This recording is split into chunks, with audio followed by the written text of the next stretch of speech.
அஸ்ஸலாமு அலைக்கும். Welcome to சஸ் கிச்சன்.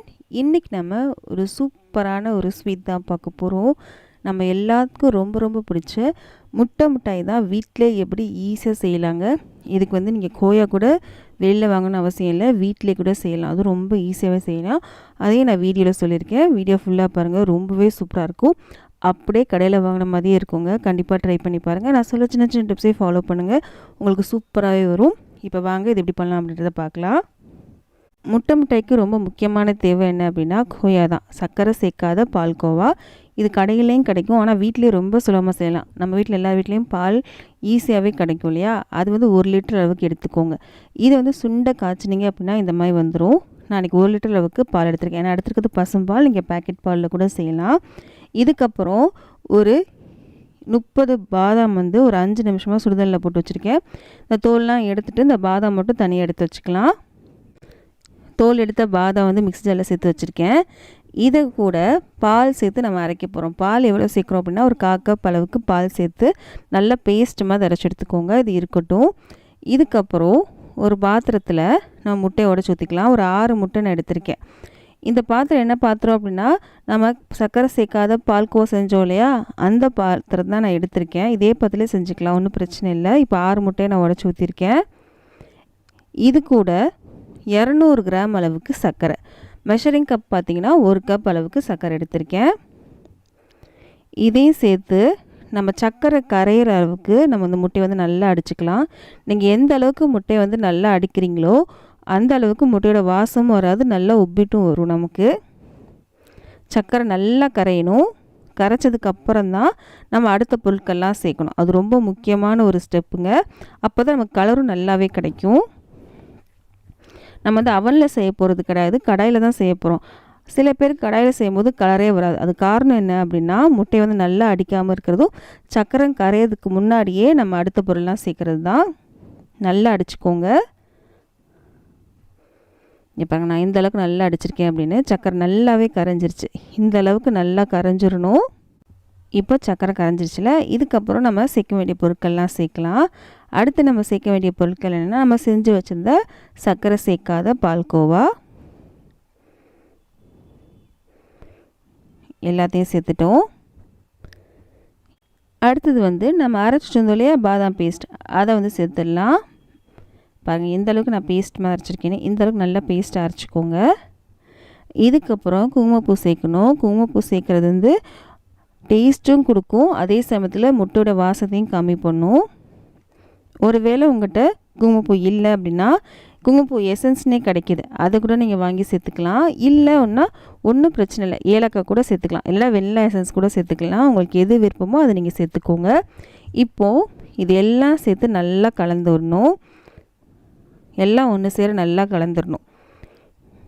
நம்ம சர்க்கரை சேர்க்காத பால்கோவா சேர்த்துருக்கோமா, அது இந்த மாதிரி கட்டி கட்டியாக தான் இருக்கும். அதை நல்லா உடச்சி விட்டு நல்லா கலந்து விட்டுக்கோங்க.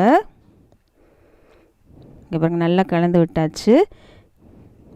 இப்போது இதை அடுப்பில் வச்சு கொஞ்சம் கெட்டியாகிற வரைக்கும் நம்ம அடுப்பில் வச்சு கலந்து விட்டுருக்கணும். ஃபுல்லில் வச்சு கலந்து விடக்கூடாது, அடுப்பு சிம்மில் இருக்கணும். இப்போ அடுப்பு சிம்மில் தாங்க இருக்குது. நீங்கள் கலந்து விட கொஞ்சம் கெட்டியாகிட்டே வரும், உங்களுக்கு பார்க்கும்போது தெரியும்னு நினைக்கிறேன். பாருங்கள், இப்போ தண்ணியாக இருக்கு இல்லையா, இப்போது நீங்கள் கலந்து விட கொஞ்சம் திக்காகிட்டே வரும். இப்போ பார்த்தீங்களா, கொஞ்சம் திக்காக இருக்குது. அடுப்பு சிம்மில் இருக்குங்க, இல்லைனா கீழே ஊட்டிக்கிறோம். இதுக்கு அடுத்து ஒரு 4 டேபிள் ஸ்பூன் அளவுக்கு நெய் சேர்க்குறேன். 4 டேபிள் ஸ்பூன்னா மெஷரிங் கப்பில் 1/4 கப் அளவுக்கு நெய் சேர்க்குறேன். நெய் சேர்த்து நல்லா கலந்து விட்டுக்கோங்க. ஒருவேளை நீங்கள் கடையில் வாங்கின கோயா சேர்க்குறீங்க அப்படின்னா ஒரு 6 டேபிள் ஸ்பூன் அளவுக்கு நெய் சேர்த்துக்கோங்க. இப்போ நம்ம சேர்த்த சர்க்கரை சேர்க்காத பால்கோவா வீட்டிலே செஞ்சது தான், அதனால் நெய் 4 டேபிள் ஸ்பூன் சேர்த்துருக்கேன். நீங்கள் கடையில் வாங்கின கோயாவாக இருந்துச்சு அப்படின்னா நீங்கள் ஒரு 6 டேபிள் ஸ்பூன் அளவுக்கு நெய் சேர்த்துக்கோங்க. இப்போது திக்காயிட்டே வருது பாருங்கள், நல்லாவே திக்காயிடுச்சு. உங்களுக்கு பார்க்கும்போது தெரியும் நினைக்கிறேன், நல்லா திக்காயிடுச்சு பாருங்கள். இந்த அளவுக்கு நல்லா திக்காயிடணும். இப்போது அடுப்பு ஆஃப் பண்ணிக்கலாம். கீழே ஒட்டவே இல்லை பார்த்திங்களா. இப்போது அடுப்பு ஆஃப் பண்ணிட்டு நம்ம எந்த ட்ரேயில் பேக் பண்ண போகிறோமோ அந்த ட்ரேக்கு மாற்றிக்கலாம். நான் ஒரு ஸ்கொயர் கேக் டின் தான் எடுத்திருக்கேன். இதில் நம்ம சேர்த்துடலாம்.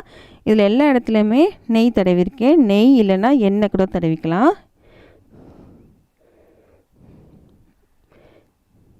எல்லாத்தையும் சேர்த்துட்டோம். இது மேலே கலர் வரணும் அப்படின்றதுக்காக கொஞ்சமாக நெய் வந்து எல்லா இடத்துலையும் தடவிக்கலாம்.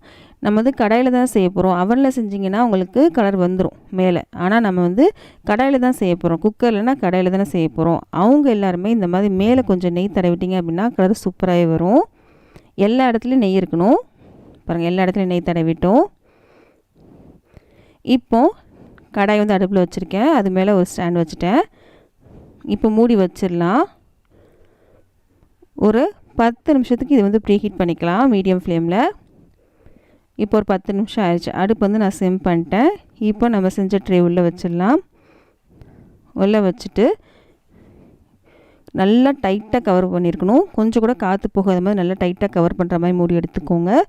இது பேக் ஆகிறது கண்டிப்பாக 30லேருந்து 35 நிமிஷம் தாராளமாகவே ஆகும். நீங்கள் கொடுக்குற ஃப்ளேமை பொறுத்து 40 நிமிஷம் கூட ஆகலாம். நீங்கள் அவனில் செய்கிறதா இருந்துச்சு அப்படின்னா 170 டிகிரி செல்சியஸில் 30லேருந்து 35 நிமிஷம் இதை பேக் பண்ணி எடுத்துக்கோங்க பேக் போனில். இப்போ நம்ம கடாயில் தான் செஞ்சுருக்கோம். பாருங்கள், நல்லா பேக்காகி வந்துருச்சு. இது நல்லா சூடாக இருக்கு இல்லையா, இது கொஞ்சம் ஆறட்டும். ஆறினதுக்கப்புறம் இதை நம்ம பீஸ் போட்டுக்கலாம்.